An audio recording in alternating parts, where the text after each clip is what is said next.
جو شخص ہے مدینے کی زمین ہے، مدینے کا شہر ہے، مدینے کا علاقہ ہے، دو شخص ہیں ایک اونٹ ہے، دو شخص ہیں ایک اونٹ ہے، آپس میں لڑتے ہیں جھگڑتے ہیں. کس بات کا جھگڑا ہے؟ کس بات کی لڑائی ہے؟ ایک کہتا ہے یہ اونٹ میرا ہے، دوسرا کہتا ہے یہ اونٹ میرا ہے. شخص کتنے ہیں؟ بولو بھائی دو. بیداری تو ختم کر دیا جائے تو مچل کے بولے سبحان اللہ. شخص کتنے ہیں؟ دو. اونٹ کتنے ہیں؟ ایک. دو ہے تو پھر لڑائی کس بات کی؟ ایک کہتا ہے اونٹ میرا ہے اور دوسرا کہتا ہے اونٹ میرا ہے. آپس میں ویسے مباحثہ کر رہے ہیں. اتنے میں سامنے سے آ جاتے ہیں مولا علی. بولو سبحان اللہ. سامنے سے آ گئے مولا علی.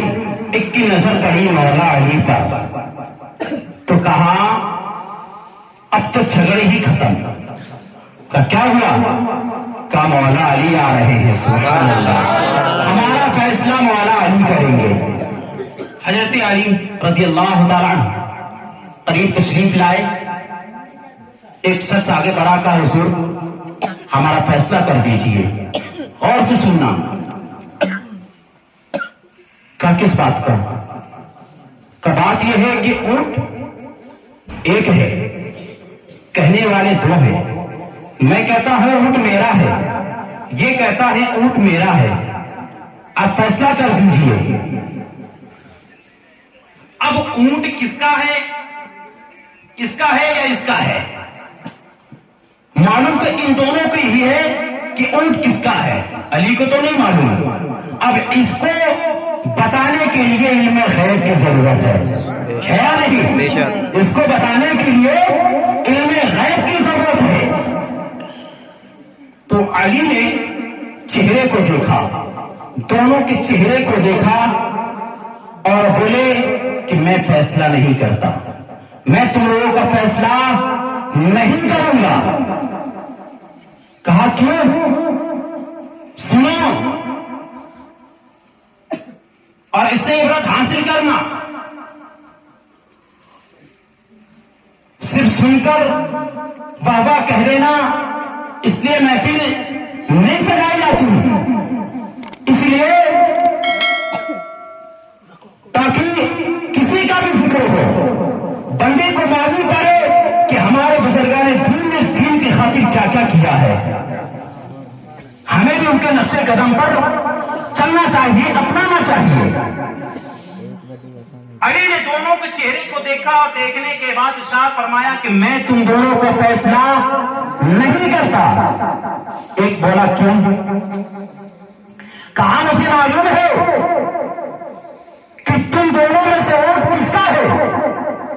میں جانتا ہوں کہ تم میں سے سچا کون ہے اور جھوٹا کون ہے.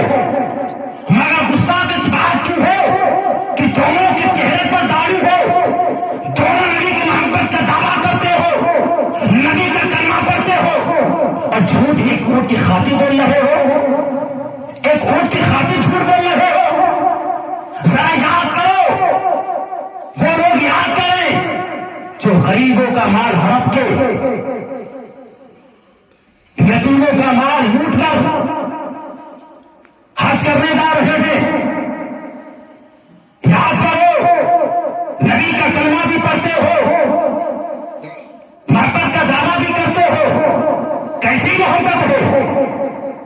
صحابہ کرام کے دل میں ایک دوسرے کے لیے کچھ نہیں رہتا تھا. ہمارے دل میں ہے، ہمارے دل میں کینہ ہے، حسد ہے، جلن ہے، کسی اور سے نہیں، اپنے ہی بھائی سے ہے، اپنے ہی بھائی سے ہے. دیکھ کر چلتے ہیں، حسد کرتے ہیں. کیوں؟ ایک دوسرے کی غیبت برائیاں کیوں کرتے ہیں؟ حسد کی بنا پر کیوں کرتے ہیں؟ اگر کچھ نہ ہوتا، دل میں حسد نہ ہو تو پھر برائی کیوں کرے، غیبت کیوں کرے؟ سامنے تعریف، پیٹھ پیچھے برائی. ایک دوسرے کو تکلیف دینا. کوئی ایسا بندہ ہوگا کہ جو کبھی اپنے پڑوسی سے جا کر چھپکے سے پوچھا ہو کہ بھوکے تو نہیں ہے, پریشان تو نہیں ہے, کوئی تکلیف تو نہیں ہے, کیا کسی نے پوچھا؟ اس کا بھی حساب و کتاب ہوگا. نہیں پوچھا تو حساب ہوگا. اور اللہ نے جتنی نعمتیں عطا کی ہیں ہر ایک ایک نعمت کا حساب لے گا, اور قیامت میں ایک ایک نعمت کا حساب دینا پڑے گا.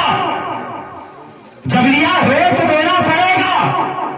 1,00,000 روپے تمہیں اگر رب نے دیا ہے تو اس کا حساب دینا پڑے گا کہ تم نے یہ پیسہ کہاں کہاں خرچ کیا ہے, کہاں کہاں کس کو دیا ہے. کیا تم نے کبھی غریبوں کی مدد کی ہوئے, بھوکوں کو کھانا کھلایا؟ بہرحال حضرت علی نے دیکھا اور دیکھنے کے بعد فرمایا کہ میں فیصلہ نہیں کرتا. ہمیں معلوم ہے کہ تم میں سچا کون ہے, جھوٹا کون ہے, مگر غصہ اس بات کا ہے کہ تم دونوں نبی کا کلمہ پڑھتے ہو اور ایک خود کی خاطر جھوٹ بول رہے ہو. حضرت علی پلٹے. جب پلٹے ایک شخص دوڑا اور دوڑنے کے بعد حضرت علی کے قدم کو پکڑ لیا. کہنے لگا علی خفا ہو کر کیوں جا رہے ہیں, آپ ناراض ہو کر کیوں جا رہے ہو؟ اے علی آپ خفا نہ ہو کے, میں اونٹ تو چھوڑ سکتا ہوں پر دامنے علی نہیں چھوڑ سکتا. میں اونٹ تو چھوڑ سکتا ہوں پر دامنے علی نہیں چھوڑ سکتا. کہا کہ جا, میں تم لوگوں کا فیصلہ نہیں کرتا, میں تم لوگوں کا فیصلہ نہیں کرتا. وہ شخص کہنے لگا, اب غور سے سننا, وہ شخص کہتا ہے اے علی حضور میں سچ کہہ رہا ہوں, یہ اونٹ میرا ہے, میں سچ کہہ رہا ہوں, یہ اونٹ میرا ہے. حضرت علی نے فرمایا اچھا مان لیتے ہیں یہ اونٹ تیرا ہے تو کوئی علامت بتا, کوئی نشانی بتا جس سے میں پہچان سکوں کہ اونٹ تیرا ہے. حضرت علی کو معلوم تھا لیکن یہ پھر بھی دنیا والوں کو پیغام دینا چاہتے ہیں, دنیا والوں کو پیغام دینا چاہتے ہیں. اگر علی وہاں پر اگر فوراً اٹھا کر اونٹ اس کو دے دیتے تو ہمیں پیغام نہ ملتا. آگے معاملہ کیا ہوا تھا, کہ آخر نشان کیا تھا, علامتیں کیا تھی؟ حضرت علی نے فرمایا کہ میں کیسے مانوں کہ وہ تیرا ہے, کوئی علامت تو بتا, کوئی نشانی تو بتا جس سے میں مجھے پتا لگے کہ اونٹ تیرا ہے. اب وہ کہتا ہے حضور اس کے دل میں چھید ہے, اس کے دل میں چھید ہے, اس کے دل میں زخم ہے, آپ دیکھیں. تو کہا دیکھیں یہ بات کوئی نہیں, یہ کیسے دیکھے؟ کہا حضور اگر دل میں چھید ہو تو یہ سمجھ جائیے گا یہ اونٹ میرا ہے, یہ اونٹ میرا ہے, میں اس کا مالک ہوں. تو کہا کہ پتا کیسے چلے گا؟ اب وہ مالک کہتا ہے, وہ شخص کہتا ہے اونٹ کو ذبح کرایا جائے, اونٹ کو ذبح کرایا جائے. حضرت علی فرماتے ہیں اگر اونٹ کو ذبح کر دیا گیا تو تیرا بھی نقصان ہو جائے گا اور اس کا بھی نقصان ہوگا, اس میں تیرا کیا فائدہ ہوگا؟ حضرت وہ شخص کہتا ہے علی نقصان تو برداشت کر سکتا ہوں, اونٹ ملے یا نہ ملے میں گواہ تو کر سکتا ہوں, پر اے علی کم سے کم میری سچائی تو ظاہر ہو جائے گی, میں سچا کون ہے جھوٹا کون ہے یہ تو پتہ چل جائے گا. حضرت علی نے ایک شخص کو بلایا اور کہا چھری رسی لے کر آؤ, اس کو ذبح کرو. حضرت برادران ملت اسلامیہ چھری رسی لائے گئی, اس اونٹ کے پیر کو باندھا گیا, زمین پر لٹایا گیا, اس کو ذبح کرنے کے بعد کھال اور دھوڑ کر گوشت تقسیم گوشت الگ کیا گیا, دل کو نکالا گیا. دل حضرت علی اپنے ہاتھوں میں لیتے ہیں اور لینے کے بعد کہتے ہیں اس کے 2 ٹکڑے کرو. جب 2 ٹکڑے کرتے ہیں تو اس میں ایک نشان نہیں کئی زخم نشان موجود تھے, کئی نشانات زخم کے موجود تھے. جب حضرت علی نے دیکھا تو اب وہ کہنے لگے اس شخص سے اے شخص ذرا یہ تو بتا, یہ تو اندر کی بات تھی, تجھے کیسے معلوم پڑا, تجھے کیسے پتا چلا؟ اب وہ کہتا ہے حضور معذرت چاہتا ہوں. آنکھوں کو جوڑ کر کہتا ہے اے علی معذرت چاہتا ہوں, ہم پیدائشی اونٹ کو چراہے ہیں, ہم نسل در نسل اونٹ چرایا کرتے ہیں. اے علی میں کیا بتاؤں, یہ اونٹنی اس کا ایک خوبصورت بچہ تھا جو میرے گھر میں رہا کرتا تھا, اس کو دیکھنے کے لیے عورتیں آیا کرتی تھی, اتنا خوبصورت تھا, اتنا حسین و جمیل تھا, اس کو دیکھنے کے لیے محلے کے قرب و جوار کی عورتیں آیا کرتی تھی. مگر بات تو یہ ہے, اچانک کی بات یہ ہے کہ ایک دن کسی نظر بد کی اس کو نظر لگ گئی اور وہ بیمار پڑ گیا. جب وہ بیمار پڑا تو میری ماں کہنے لگی ایک دن اے بیٹا کیا تو دیکھتا نہیں ہو کہ یہ بیمار ہو گیا ہے, یہ بچہ مر جائے گا, یہ اونٹ کا بچہ مر جائے گا, اس کو تو ذبح کر دے. وہ کہتا ہے